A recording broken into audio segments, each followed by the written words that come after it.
Bonjour, Morning Brief du 1er octobre 2018.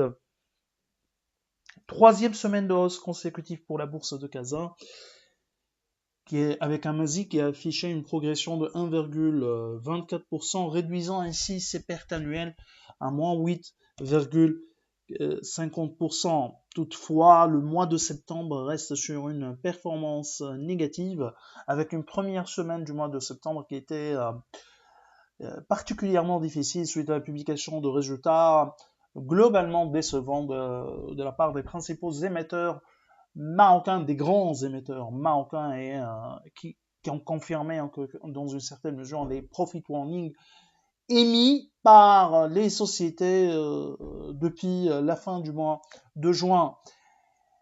Alors pour faire un bilan, dresser un bilan sur le mois, euh, a signalé surtout une reprise des volumes. Rien de particulier, mais il y a eu une reprise des volumes moyens lors de ces 3 dernières semaines du mois de septembre. Alors pour ce qui est des performances sur le mois, la meilleure performance, du moins en ce qui concerne notre univers, a été réalisée par Nexens Maroc plus 8,70%, HPS qui reprend 7,07% grâce à la dernière semaine de 7,63 suite à la publication de résultats globalement solides. Taqa Morocco qui affiche une hausse de 5,20%. Sonacid, grâce à une dernière semaine de plus de 10%, prend 4,76% lors du mois de septembre. BCP qui avance de 3,33%.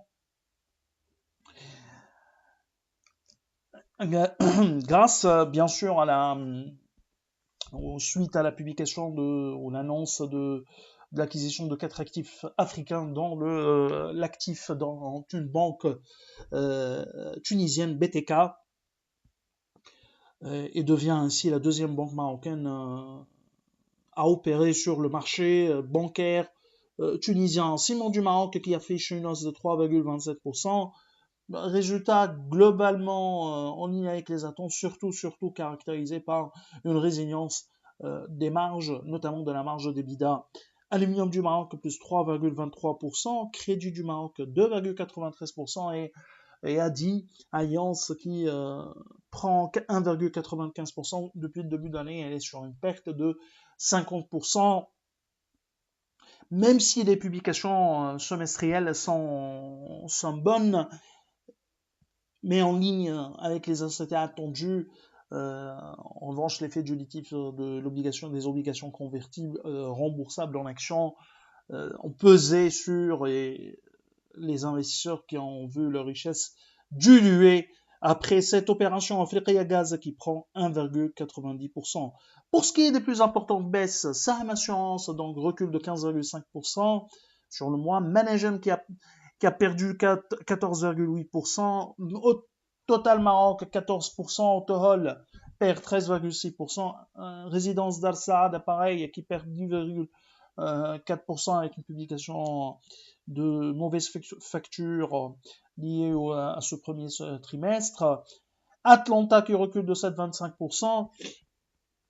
BMCE, pareil, qui a publié un résultat décevant lors de ce premier semestre, a perdu 6,86%. Cosumar qui recule de 4,47%, mais une semaine dans le vert légèrement, plus 1,19%, et CIH Bank qui recule de 4,45%. Alors RDS, juste un petit mot sur les résultats. Bien sûr, plus de détails sur les publications des sociétés émettrices marocaines, vous les trouverez aussi bien au niveau de notre chat que dans nos publications, notamment les latest, et la mise à jour des modèles, puisqu'on est en train d'ajuster nos prévisions sur la base des publications semestrielles. Donc RDS a connu une baisse de son chiffre d'affaires de 55% en glissement annuel. Le résultat d'exportation s'établit à 119 millions de dirhams. Marge d'exploitation à 29%. Ce sont des résultats inférieurs à nos attentes. D'ailleurs, notre modèle sera révisé à la baisse. Nous sommes à un achat avec un potentiel important. Ça, c'est un peu au problème de certains émetteurs marocains qui ne donnent pas les chiffres au cours de ce premier semestre. Donc, il y a le décalage et une forte volatilité au niveau des modèles et donc au niveau des valorisations. Notre modèle sera révisé à la baisse, significativement révisé à la baisse. Doha confirme les difficultés de ce premier semestre, puisqu'elle a déjà annoncé qu'il y aura des résultats semestriels décevants. Résultat net consolidé en recul de 35% à 415 millions de dirhams, baisse des ventes de 15% à 2,5 milliards. Doha, en revanche, met en avant le fait qu'elle a préservé sa structure bilancielle et qu'elle a maintenu un cash flow positif.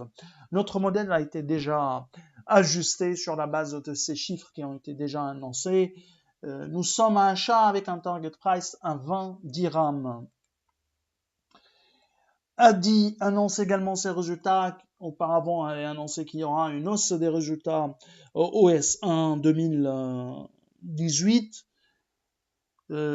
A signalé surtout le fait que la dette nette a atteint 3 milliards de dirhams, dont 1,9 milliards de reliquats de la dette privée qui est en cours de reprofilage. Ces chiffres sont en ligne avec nos prévisions. A signalé également que notre modèle table sur une forte reprise des bénéfices. Nous sommes à achat avec un target price à 121 dirhams. BMCE, Bank of Africa, donc elle a publié des résultats décevants lors de ce premier semestre. Résultat net part du groupe en baisse de 12,4%.